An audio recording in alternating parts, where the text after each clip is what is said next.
It was a moment of truth today for Serbia's political leadership here in Belgrade. Time to decide whether they should go and talk peace in France or risk the wrath of NATO. The Serbian parliament sat in emergency session, and it started off with some barnstorming anti-Western rhetoric. It's well known the West is trying to destroy our people and our country, said Vojislav Šešelj, Serbia's deputy prime minister. But in the end, MPs here voted overwhelmingly for Serbia to take part in the talks. 227 in favour, just 3 against. Tonight, though, one member of the Serb negotiating team told me that giving Kosovo independence is not and never will be on the agenda. Absolutely not. And contact group says no, and all international community says no, and the Charter of the United Nations says no. I mean, that question is not negotiable at all. But that's what the Kosovo Liberation Army want, independence.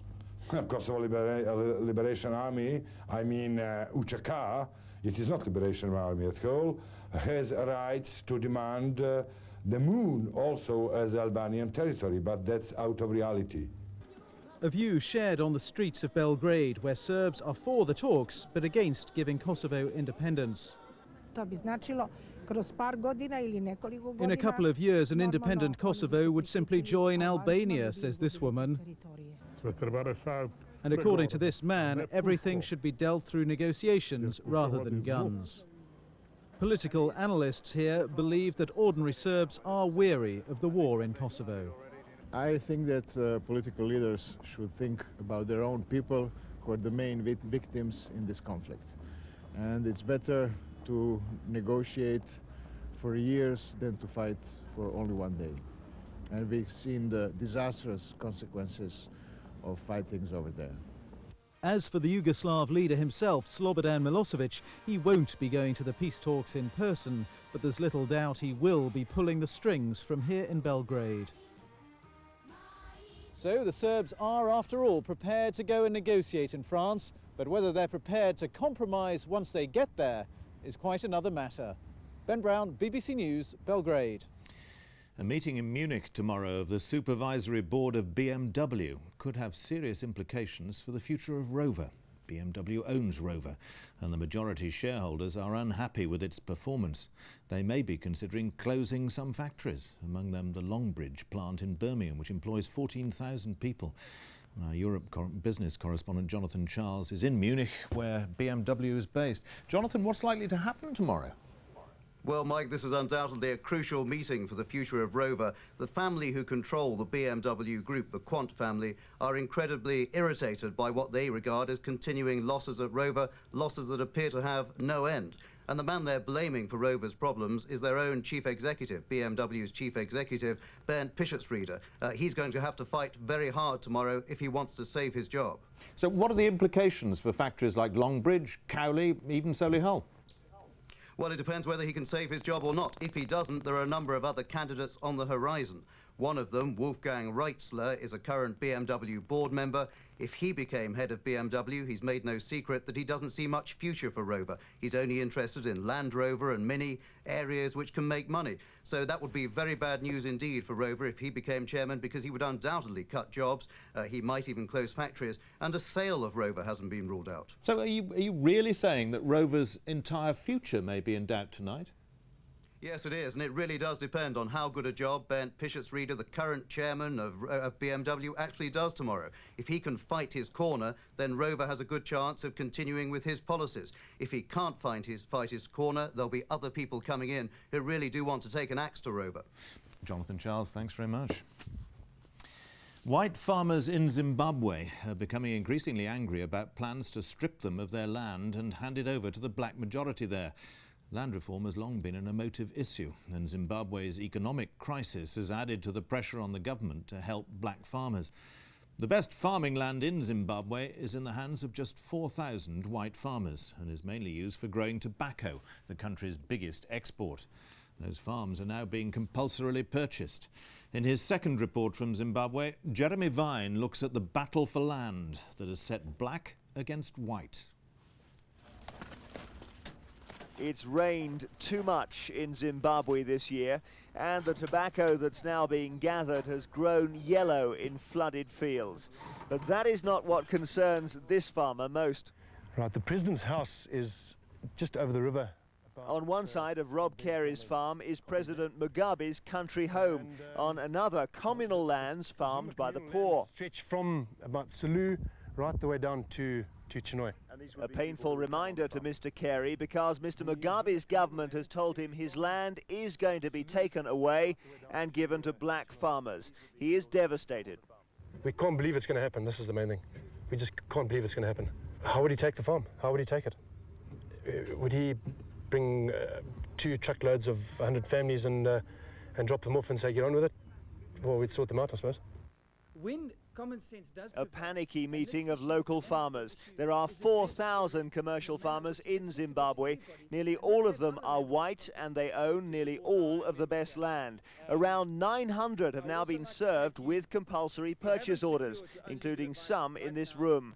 The government says they should give up land because whites make up only 1% of the population. You know, my advice today is to the farmers, you go and build your dam.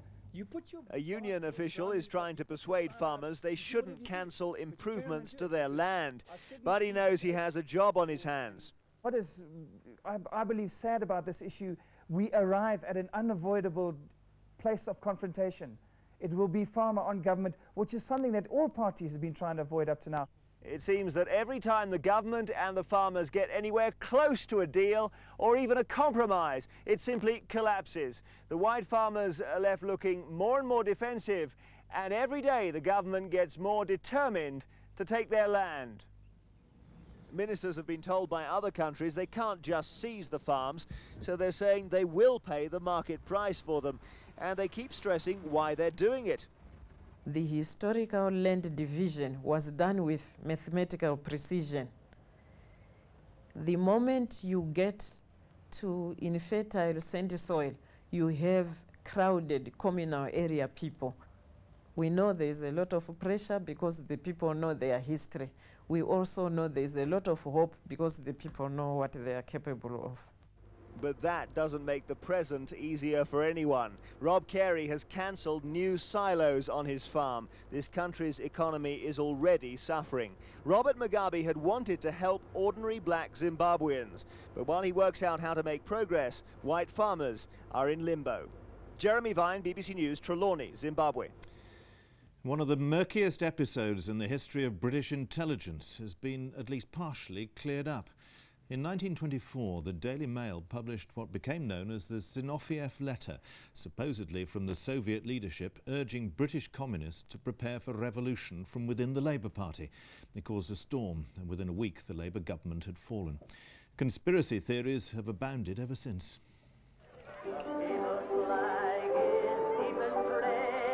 For 75 years it has remained a political mystery, one that discredited the first Labour government under Ramsay MacDonald, a puzzle that arguably contributed to Labour losing the 1924 election by a landslide. Ramsay MacDonald's administration had just lost a vote of confidence when a copy of a letter was sent to the Foreign Office. Addressed to the Communist Party of Great Britain, it urged the UK's communists to prepare for class war by mobilising sympathetic contacts inside Labour. The author was apparently Grigory Zinoviev, the head of Comintern, Moscow's organisation to control communist activity abroad. The letter was leaked to the right-wing Daily Mail, causing scandal days before the Tories swept to power. Today's report finds the letter was a forgery and that the intelligence services had mounted no institutionalised campaign against the government. Rather, some individual officers may have been to blame for the leak. I found no evidence of any kind of fundamental or institutional conspiracy on the part of the agencies. There are, however, some people in the agencies who had very strong political affiliations, not with the Labour government, who I can't prove that they did anything in particular, but there are enough hints and suggestions in the files to draw a fairly strong allusion to their involvement in passing it possibly to Conservative Central Office and indeed giving copy to the press. A covering note at the time insisted the letter was authentic. That's now been shown to be an intelligence bungle. Some experts believe money rather than conspiracy may have been behind its publication.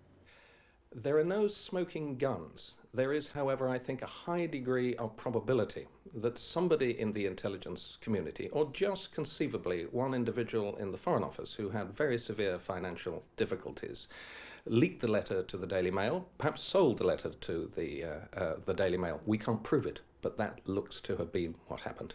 Some say Labour would have lost the election anyway. Who commissioned and who actually wrote the Zinoviev letter may never be known. Clarence Mitchell, BBC News.